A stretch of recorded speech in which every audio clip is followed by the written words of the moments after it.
from the studios of Long Island's News Network, this is News 12, Long Island. Good evening. It's 7 p.m. Bill Corbell. I have a look at your weather. Another winter storm coming our way. Let's go right to the maps. You're going to see what's coming up. First of all, the snow will move in here probably by midnight. There is going to be a change over to rain, however, tomorrow, and that will wash away the accumulations. We'll show you how much will fall, though, and it's going to be a messy, messy morning commute. You can see that snow now spreading up across Pennsylvania. It's snowing into eastern PA. It's snowing into Delaware, and shortly it'll be snowing in New Jersey. Again, I anticipate the snow arriving here sometime around midnight or slightly before that. 28 degrees Westbury, our hyperlocal temperature now 27 Shirley, and the same thing in East Marion. So snow will begin. Figure midnight for the snow start. It will snow through the night. The morning rush hour is going to be difficult. You could see 1, 2, 3, maybe even 4 inches of snow on the ground by the time it starts to change over to rain tomorrow morning. And it could be a stretch between 6 and 9 a.m. where you get some freezing rain or sleet as well. Eventually, temperatures rising above freezing. And it'll be all rain tomorrow afternoon. We'll have more about the snowstorm and what to expect and some maps to show you how much snow will fall in your area. Right now, though, across the studio we go to Lea Tyrrell, Long Island Talks. Thank you, Bill, very much. A Long Island financial manager is accused of bilking investors out of tens of millions of dollars. So what can you do to avoid getting caught in a Ponzi scheme? And what is a Ponzi scheme anyway? 516-393-1800 is the number. Long Island Talk starts right now.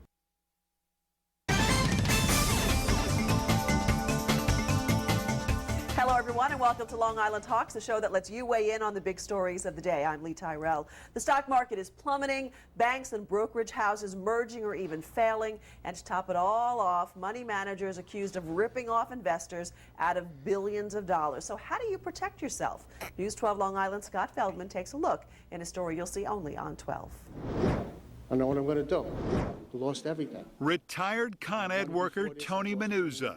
He's just one of thousands of investors who authorities say was a Ponzi scheme victim of Nicholas Cosmo, the CEO of Agape World, headquartered in Hauppauge. Agape made so-called commercial bridge loans to businesses with a promise to investors of double-digit annual returns.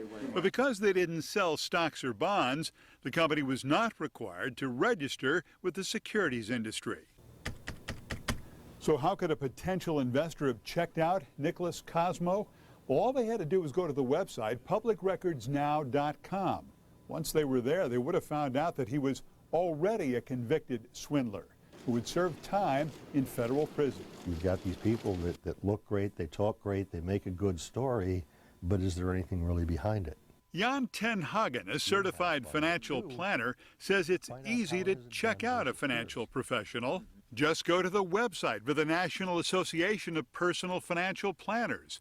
If it's a stock or bond broker you're dealing with, there's the National Association of Securities Dealers, the Securities and Exchange Commission, and the New York State Attorney General's Office. Those agencies will list a broker's professional license that includes what kind of securities they're authorized to sell. Equaling 100% of investment. Ten Haagen also says financial statements should specifically detail exactly where your money is being invested. And given the current economic climate, now more than ever, it's investor beware. If it sounds too good to be true, it probably is. Scott Feldman, News 12, Long Island. It's true. We've heard that so many times, but why don't we always listen? 516-393-1800 is the number. litalks@news12.com is our email. Joining me tonight in the studio is financial analyst Jon Ten Haagen. Jon, good to have you here. Thank you so much. Good to be back. Thank you. What is a Ponzi scheme? Explain that to us in the first place. It's somebody that's not doing what they're supposed to do. Boy, have we learned that. Unfortunately, many times lately. Somebody's putting that money to their own use rather than into an investment they claim they're doing for you. Yeah, it's kind of like, I guess, robbing. One of the cliches I saw was robbing Peter to pay Paul. You bring people in, and the money you're getting from them is being used to pay off the earlier investors. Absolutely. And then when everybody else wants all their money at one time, there's no money. That's the problem. Because the investments are not actually are not taking place. Yeah, but you ask yourself, how do you know that? What did the people? And once again, these are allegations against Agape and allegations still against Bernard Madoff. Nothing has been proven. But how did the people who allegedly got scammed by these people, why didn't they know it? They shaded their eyes. They didn't look at the reality of life.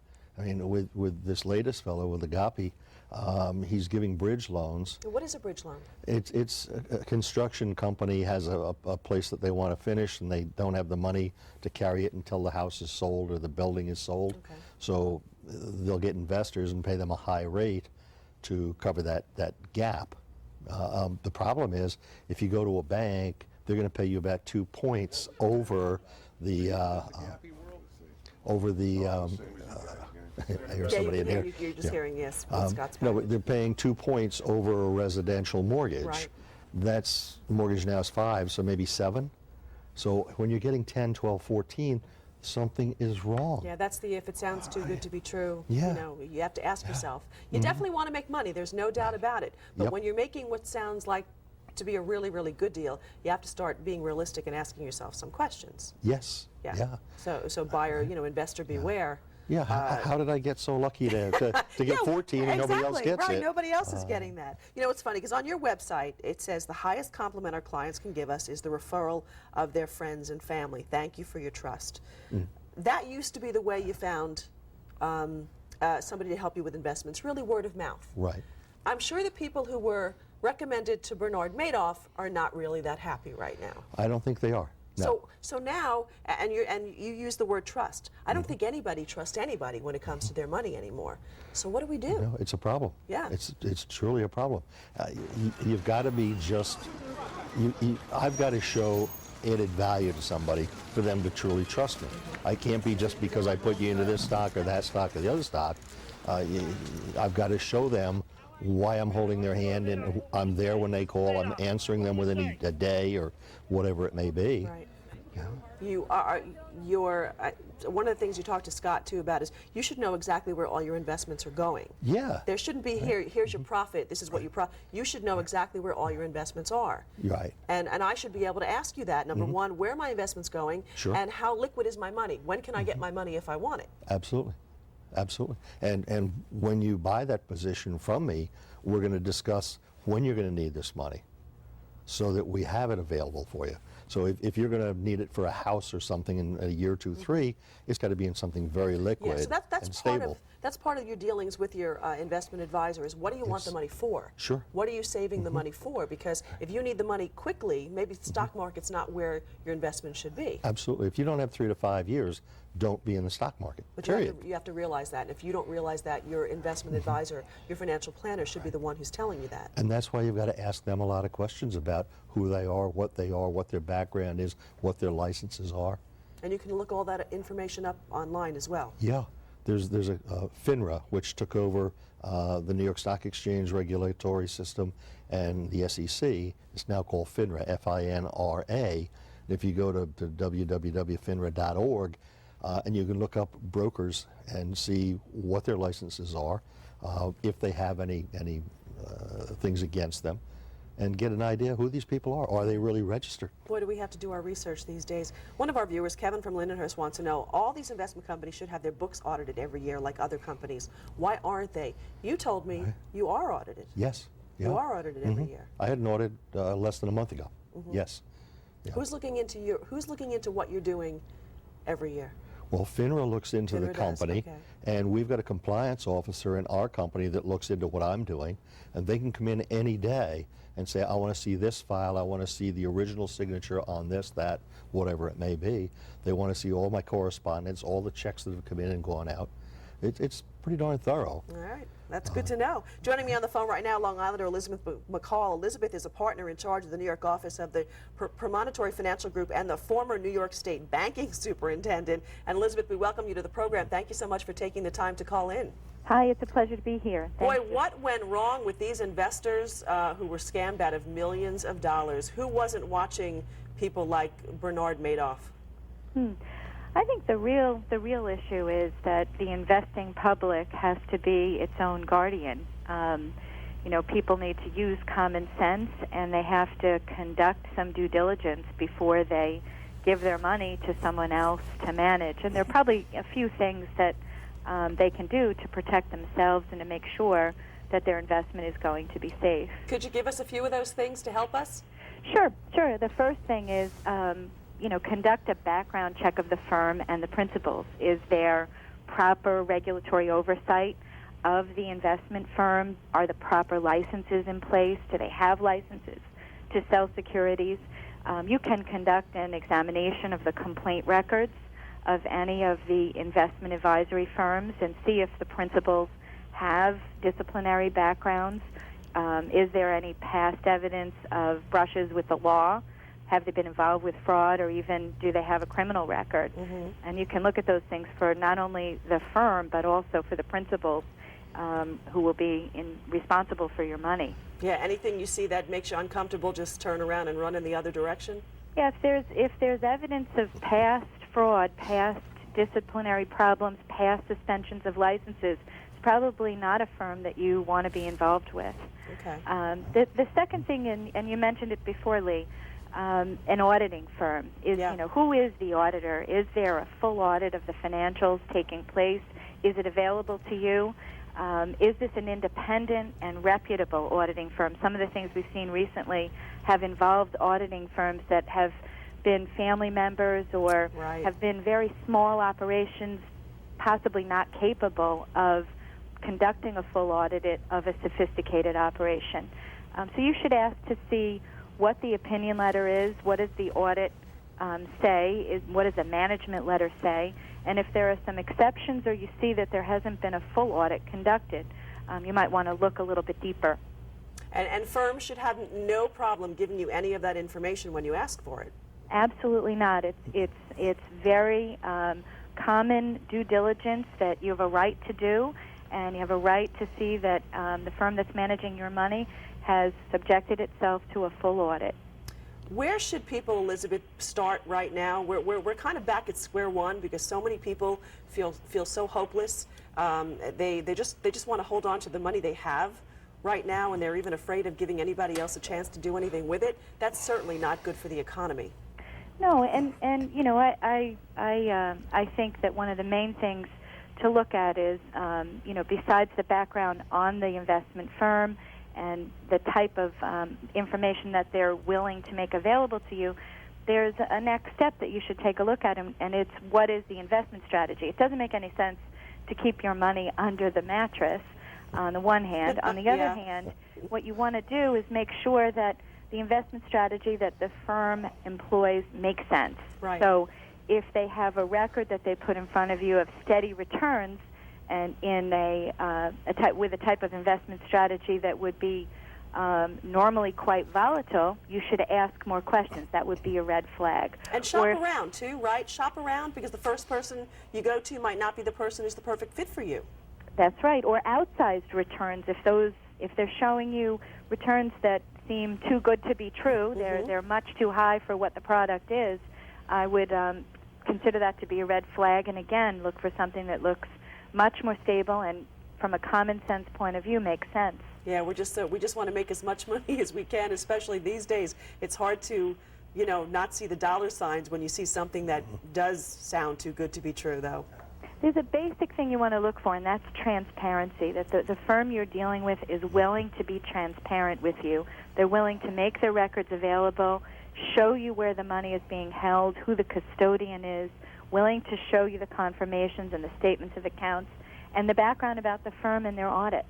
Okay, that's what it's all about, transparency. All that stuff should be right up front. Elizabeth, thank you so much for joining us tonight. Elizabeth McCall, former New York State banking superintendent, with some advice on what to do with your investments and your money these days. We're talking money and how you can protect yourself from investment scams like Ponzi schemes. 516-393-1800 is the number. We're going to take some calls when we come back.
Welcome back to Long Island Talks here on News 12 Long Island. As we mentioned earlier tonight, a Hauppauge financial manager is accused of victimizing investors of $370 million in a Ponzi scheme. News 12 Long Island's Christine Insinger reports on that from Central Islip. I'm disgusted and devastated because that was my whole savings. Paul Priori says he invested $15,000 with Agape World back in 2005. Today, the company's president and CEO is behind bars accused of an alleged Ponzi scheme. Priori, who just got out of the hospital and is currently unemployed, fears he's lost it all. And now I don't know what I'm going to do. I don't even know how I'm going to survive. Everybody saw dollar signs and got suckered in to trying to get more money. Ray DeSario says he's one of the many investors sucked in by the promises of financier Nicholas Cosmo, who turned himself in to feds Monday. He's now facing federal mail fraud charges for the second time in 10 years. A scam like this ceases to be a secret when victims start coming forward, when people start to realize that maybe they are being victimized by a scam. More than $370 million was deposited into Agape bank accounts between 2006 and 2008, most of which prosecutors say came from trusting investors, 1,500 of them. As of last week, they say only around $745,000 remained in the accounts. You kind of wonder where $370 million goes. Prosecutors say less than $10 million of that money was used for loans, while $100 million went into a trading account controlled by the financier. Prosecutors say they believe the 37-year-old used some of the money to buy jewelry, even pay restitution for his previous crime. Yes, Cosmo pleaded guilty back in 1999 for basically the same crime. He served 21 months in jail. It seems that the criminals know how to get around the system, and I think that's what's got to change. Now, there was a note left on the Hauppauge Agape office yesterday telling investors that they had not been scammed, that the company had simply fallen victim to the slumping economy. Cosmo, meantime, due back here in federal court on Thursday for their bail hearing. If he's convicted of these charges, he could face up to 20 years in prison and fines of up to $1 million. We're in Central Islip. Christine Insinger, News 12, Long Island. Thank you, Christine. Interesting. One of our viewers called in. Jason didn't want to go on the air, but he said he used to work with Cosmo, and his advice, people should do background checks on their investment advisors. So very interesting there, which is what we've been talking about tonight. Mike from Farmingville is on the line, and he's got a question relating directly to Agape. Mike, welcome to the program. Thank you. So you invested your money there, huh? I had invested my money about a year and a half ago, and then, once I had found out about about Nick Cosmo's previous arrest, I tried to pull my money out, and I've basically been having a hard time getting answers from my account rep. So I just kind of wanted to see what my best course of action would be now. Yeah, so you want to know how you might be able to recoup some of the money, exactly, huh? Exactly. Yeah, Stephanie's you're not alone. Stephanie's on the line here also asking the same question. Do you have any answers there? No, I mean, there's no regulation for that industry. So why do you get twice the return that you get from a normal investment with a bank? You've got to be aware. Yeah, Mike, what was it about Agape that you decided was a good deal? Well, I actually had some friends that worked there that convinced me to put my money into it. Are they friends any longer? Not really, no. Not really, no. So yeah, it's kind of... So in this particular case, Jan, because there is no regulation involved, right, a lot of these people like Mike and Stephanie just might be out of all their money. They could well be. They could very well be. You had a question when we talked about this, and what you're asking is, why are people saying they lost all their money? They should not have invested all their money in one place. Exactly. Diversification, asset allocation, that's what you do with investments. You don't put all your eggs in one basket, to be courty about it, but you don't. You've got to be diversified on your equity side and your bond side. Let's go to Anthony from Islip. Anthony, you've been following all this, huh? Yes, I am. Not feeling too sorry for some of these people? Well, I really feel that, these companies really need to be audited and regulated. And, the average citizen doesn't know what they're getting involved in.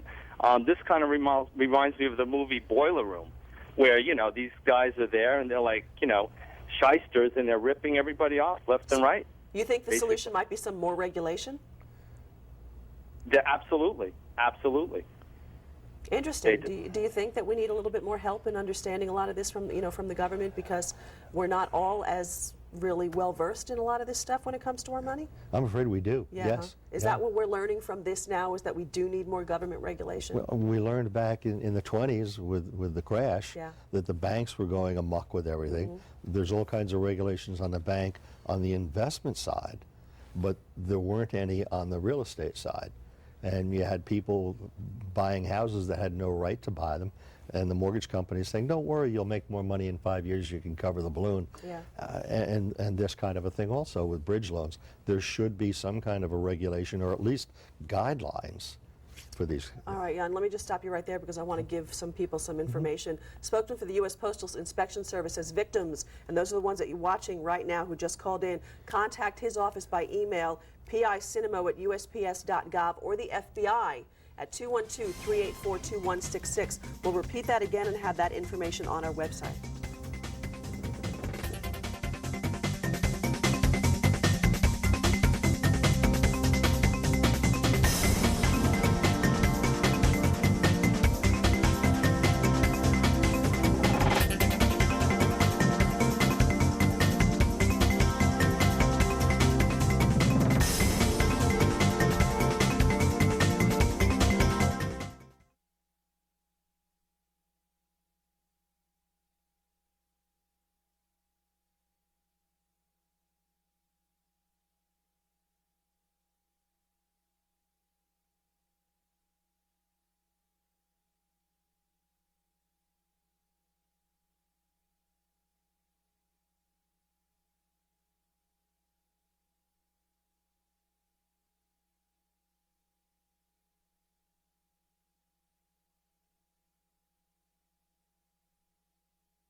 Talking tonight about how you can avoid losing money by being scammed by in investments.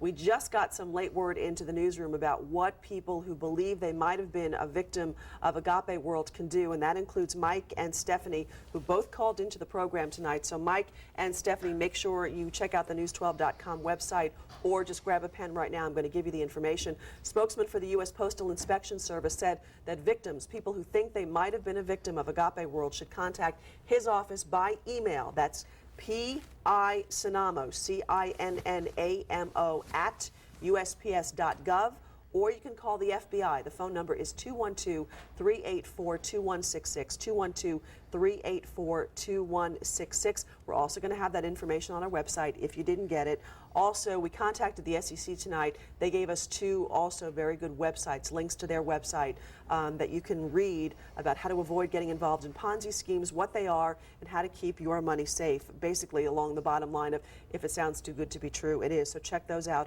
on our website at news12.com as well. One last question for you, Jan, because Linda from Roosevelt wrote in and said she's concerned with the investment scams. Who can we trust, she writes. She feels she should just withdraw her money and call it a day. You know what? You know a lot of people feel that way right now. Absolutely, they do. Why shouldn't you do that? Where are you going to put it? Under your mattress? Oh, sure, but then when you roll over, you wake up because of the noise, so it's not a good place to do it. Maybe you go to some safer things right now.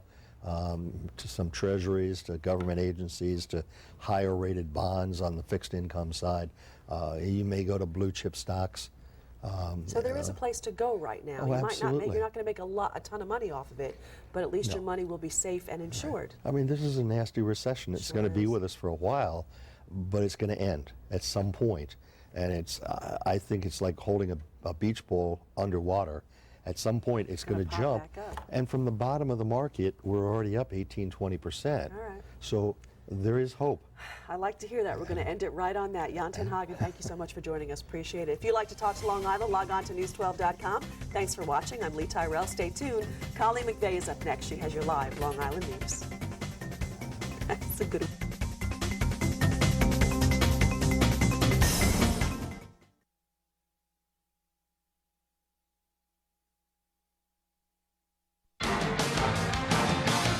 Now, only on cable. Hey, Steve, 1, 2, 3, 4, 5. Steve, so what does this mean for me? You know you like to change things up on me.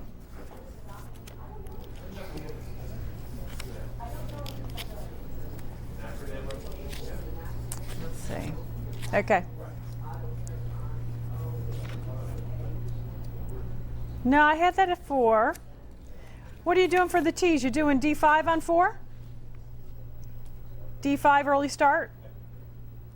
See, I would have had that on 4. Okay, so that's on 1. What's up, Bill? Danny boy. 90 seconds. Okay, that's on monitor.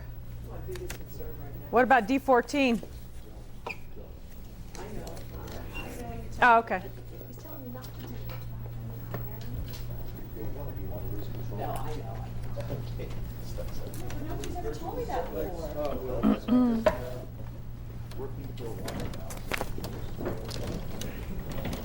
Oh, man.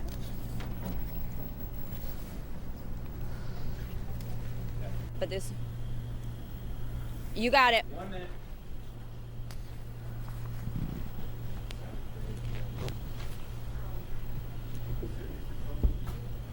Sorry, I did. What about D14? I have that on 4. Madoff hearing. Oh, did you not? Oh, that's gone. Ooh, what is gone? Hold on here. Shoot. Ruh-roh. Ruh-roh. Ma. 30.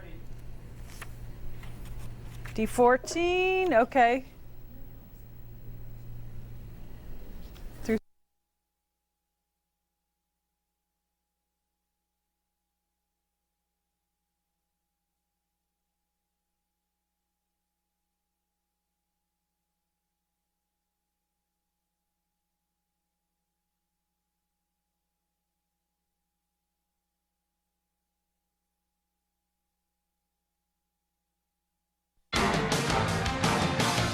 Now, only on Cablevision. The news that's as local news gets. News 12, Long Island. A school bus slides off an ice-covered road in Oklahoma. Will that same storm system do the same thing to our roads in the morning? Thanks for joining us. I'm Colleen McVeigh. That winter storm is heading right for us. So what should we expect in the morning? Bill Corbell's at the map now with all the answers. Bill? Colleen, here it is. There's your storm. All these colors mean on the map. Well, the blue is snow. You can see it's into eastern Pennsylvania, even southern New Jersey now. The pink is the ice, which they had back in Tennessee and Kentucky, and south of there it's rain. But the storm moving towards us will make for a very tough morning. We'll zoom in a little bit closer now. It looks like a few flurries could already be into central New Jersey. Airports are reporting it reaching the ground a bit farther west. Either way, it's going to develop by midnight in Nassau County. It will spread east across the island tonight. Temperatures are going to be cold to start with, which means every flake is going to stick. And by the time it starts to change over to rain, which we'll do tomorrow morning, we should see anywhere from 1 to maybe as much as 4 inches of snow on the island. And there could be a little stretch in there between 6 or 7 a.m. and maybe 9 o'clock where you get freezing rain, too, to make things even worse. So do yourself a favor, get up early on to get yourself to work. Temperatures eventually get into the the mid and upper 30s, 39 Oceanside, hyperlocal high of 38 in Eastport, and 37 in Miller Place. As for the snow again, Colleen, generally figure 2 to 4 inches, a good bet, somewhere in that zone, maybe a little bit less right along the South Shore, and maybe a touch more in a few spots on the North Shore. More about this small but nasty storm in just a few minutes. Okay, yeah, the timing not so good. Remember, we are going to do everything we can to help you get to work in the morning. That means News 12's Morning Edition will begin a half hour early at 5 a.m. We'll have the latest forecast, road conditions, as well as any possible school closings or delays. Again, our morning storm watch coverage begins at 5. A frightening afternoon for shoppers at the Sunrise Mall. They were forced out of the building by a fire. News 12 Long Island's Jill Wagner's at the mall in Massapequa. Jill, how are things now? Well, Colleen, emergency and fire crews just wrapped up. They left the scene here at the mall, but it is still shut down to shoppers, closed after an electrical fire this afternoon.